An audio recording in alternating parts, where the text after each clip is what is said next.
महाराज साहब लिखते हैं काय वांग मनः कर्म योगा। बिटिया महाराज साहब क्या लिखते हैं? काय वांग मनः कर्म योगा सह आश्रवः, कि जो मन और जो वचन और जो शरीर की अस्थिरता है, चांचल्य है, वह योग है और योग ही आश्रव है। ठीक है। महाराज साहब लिखते हैं शुभः पुण्यस्य शुभः पापस्य, कि जो अशुभ है योग वह है पाप और जो शुभ है योग वह है पुण्य। एक जगह एक ऋषि लिखते हैं योगः कर्मसु कौशलम, कि कर्म की कुशलता योग है। कर्म की कुशलता योग है। तो महाराज साहब लिखते हैं कि जो योग, शुभ योग, अशुभ योग और शुद्ध योग जो है, तो शुभ योग अशुभ योग तो है तीव्र कसाय, तीव्र कसाय है अशुभ योग, मंद कषाय है शुभ योग और अकसाय होना है शुद्धोपयोग। ठीक है कि नहीं है? तो कसाय भाव के स्तरीय भेद जो देखे जाते हैं वो देखे जाते हैं गुण स्थान श्रृंखला में। तीव्र कसाय प्रथम, घटती हुई कसाय दूसरा, तीसरा, चौथा, और आदरणीय कसाय। कसाय आदरणीय तो नहीं है, लेकिन पांचवें गुण स्थान, छठवें गुण स्थान में, हाँ, पुराने की अपेक्षा। तो अब वहां पर कसाय और अकसाय की स्थितियां अब बन रही हैं। पहले में कसाय थे और पांचवें और छठवें में स्तरीय कसाय और अकसाय की स्थितियां बनी। ठीक है। अब कसाय कम हुई है और कुछ गया है तो कुछ आया है, तो फिर संयम प्रकट हुए, आए और गए की स्थितियों में असंयम भाव से संयम भाव में आ गए। तो महाराज साहब लिखते हैं, उन्होंने लिखा देवास चतुर्निकाया, की देव 4 निकाय के होते हैं। तो महाराज साहब मेरे जाने का उपाय है कोई? तो हाँ, महाराज साहब कह रहे हैं सराग संयम संयमा संयमा काम निर्जरा बाल तपांसी देवस्य। अब ये मेरे योग तो सभी में घटित हो रहे हैं, हम में भी, आप में भी और तीर्थंकर भगवान में भी। योग के जो प्रारूप हैं वो सभी में भिन्न भिन्न हैं। ठीक है मां? सभी में योगों के प्रारूप भिन्न हैं। किसी में अशुभ पने के योग हैं, किसी में शुभ पने के योग हैं और किसी में शुद्ध पने के योग हैं।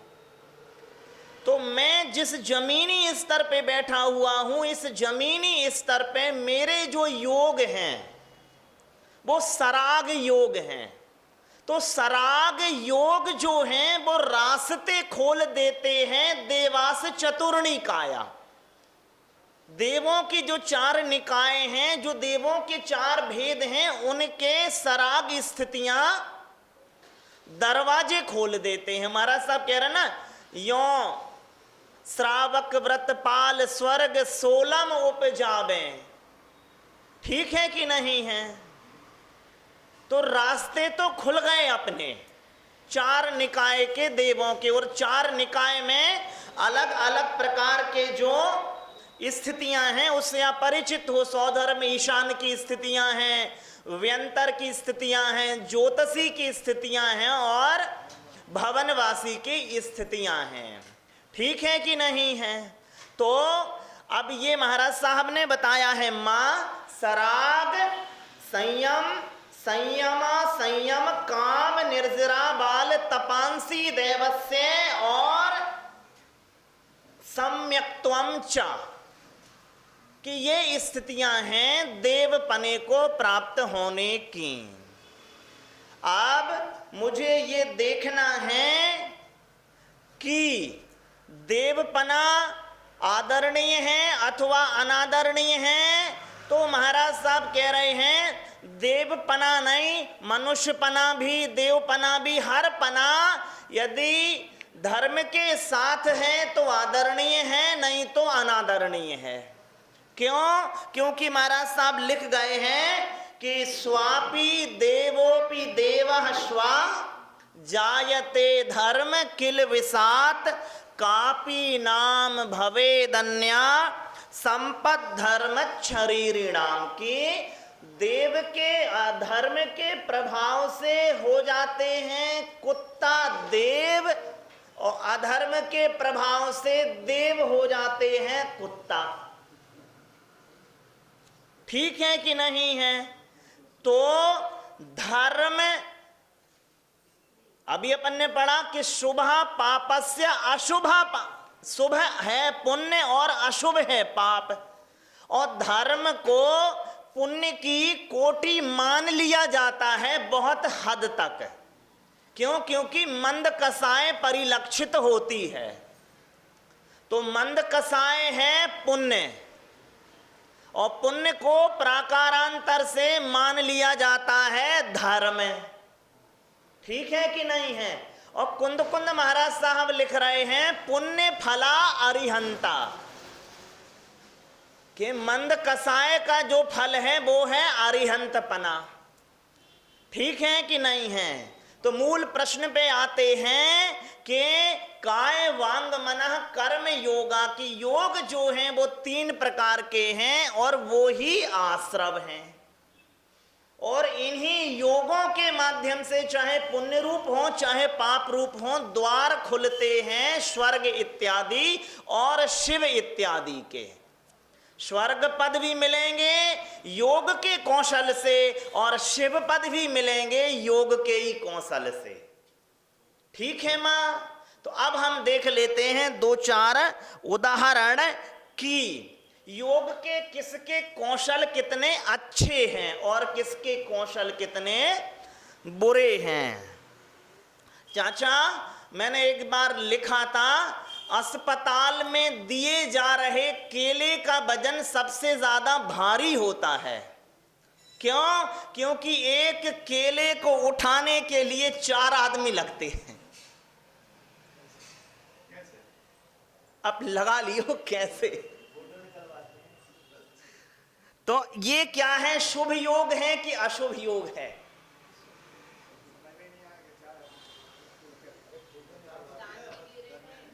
एक केला दान करते हैं 4 आदमी मिलके, तो केले का वजन भारी होगा। भारी दान 4 मिलके कर रहे हैं निश्चित ही।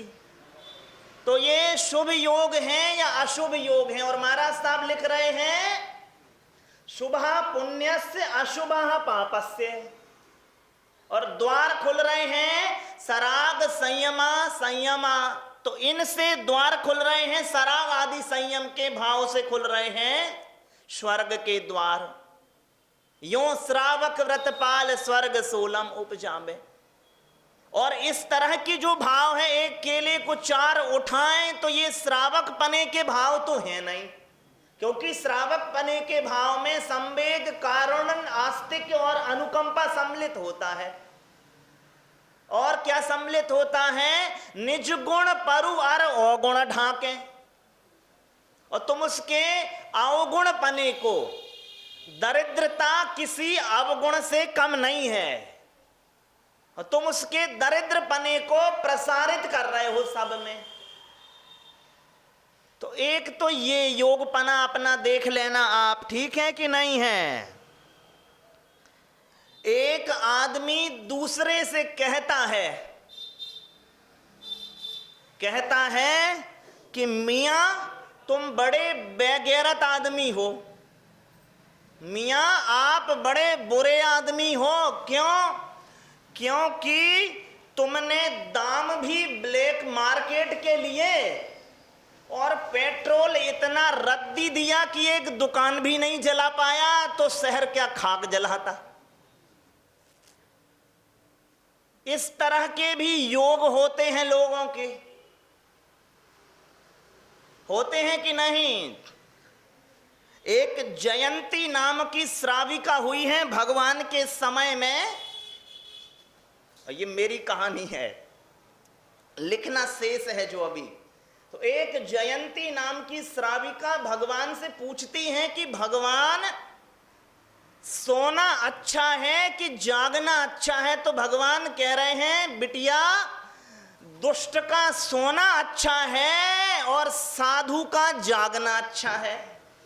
कैसे? तो भगवान कहते, सुनो, एक भयंकर अत्याचारी राजा था। क्या था? उसने एक बार मुझसे पूछा कि भगवान, मेरी जो प्रजा है मेरे खिलाफ आंदोलन करने को तैयार है, तो मुझे कोई उपाय कहो ताकि मैं इस आंदोलन को नष्ट कर सकूं। तो भगवान ने उसके माथे को गौर से देखा और कहते हैं, सुनो, तुम दोपहर 2 बजे तक सोया करो। कितने बजे तक? अब दोपहर 2 बजे तक सोओगे तो अत्याचार के अवसर मिल ही नहीं पाएंगे तुम्हें। तो साधु का जागना तो एक तरह का योग ये भी है कि नहीं है? सम्यक और असम्यक पना लिए हुए। और राजा ने भगवान के वचन को मान के, उसने तो समाधान माना था और भगवान ने तरकीब बता दी और उसके आंदोलन खत्म हो गए। क्योंकि राजा 2 बजे के बाद 3 बजे तक सोता रहा, तो उसका पुत्र जो बेहतर था उसने धीरे धीरे अपना वर्चस्व बढ़ाया, तो आदर पने को प्राप्त हुआ वो। तो एक ढंग के ये भी योग हैं कि नहीं है? और एक ढंग के ये भी योग हैं मां कि एक जनहितकारी संस्था की इमरजेंसी मीटिंग बुलाई गई कि हमारी संस्था में सब कुछ ठीक नहीं चल रहा है। 1000 लोगों की संस्था में इमरजेंसी मीटिंग बुलाई 10 लोगों ने, और खूब विमर्श हुए कि संस्था में सब कुछ ठीक नहीं चल रहा है। अंततः विमर्श के बाद ये निष्कर्ष निकला कि हाँ, इन उपायों के बाद संस्था में सब कुछ ठीक चलने लगेगा। और उपाय ये थे कि विमर्श के बाद वे 10 लोग जिन्होंने इमरजेंसी मीटिंग बुलाई थी पदाधिकारी बन गए। अब संस्था में सब ठीक चलेगा। तो एक ढंग के योग ये भी हैं बाबूजी। एक ढंग के योग ये भी हैं कि एक किसान के खेत में पड़ा था एक सुंदर शिल्प, लेकिन किसान को तो बोध था नहीं शिल्प का, कपड़े और धोता उस पे। एक शिल्पकार वहां से गुजरता है तो देखता है शिल्प। किसान से कहा, ये बेचोगे? वो कहता है, इस पत्थर के भी कुछ लोग पैसे देते हैं। बमुश्किल हिम्मत जुटा के कहता है कि 1 रुपए, ये लो। और वो शिल्पकार शहर में शिल्प लाया, थोड़ा सा तरासा और प्रदर्शनी में रख दिया। शिल्प को दर्शन देखने के 2 रुपए पर पर्सन। वर्षों बाद जब वही किसान वहां आता है तो पूछता है कि यहां पर क्या मेला लगा हुआ है? नहीं, शिल्प के दर्शन के 2 रुपए लगते हैं। उस किसान ने जो 1 रुपए में बेचा था वही शिल्प 2 रुपए दाम चुका करके देखा उसने। क्यों? क्योंकि शिल्प को, योग को आदर तो योगी ही देगा ना, शिल्प को आदर तो शिल्पी ही देगा। और हम और आप जो योग को आदर नहीं दे रहे हैं, क्योंकि योग है, योगः कर्मसु कौशलम, योग की कुशलता ही, कर्म की कुशलता ही तो योग है। और हमारे योग कैसे हैं कि मन में होए सो बचन उचरिए, बचन होए सो तन सो करिए। करिए सरल तिहु योग अपने। ये योगी महाराज के योग हैं और हमारे योग कैसे हैं महाराज जी? चिंतन कुछ से फिर संभाषण कुछ क्रिया कुछ की कुछ होती है। ये हमारे योग हैं और वो दूसरे मुनि महाराज जी के योग हैं। ठीक है कि नहीं है? तो मुनि महाराज जी की जब योग में कुशलता होती है तो फिर महाराज साहब कहेंगे, क्या कहेंगे? अरि मित्र महल मसान कंचन कांच निंदन थुतिकरण अर्घा वतारन असी प्रहारन में सदा समता धरन। तो ये कर्म की कुशलता जब योग बनती है तो इस प्रकार के निष्कर्ष फलित होते हैं। बोलिए पूज्य मंगलानंद सागर मंगल सागर मुनि महाराज की।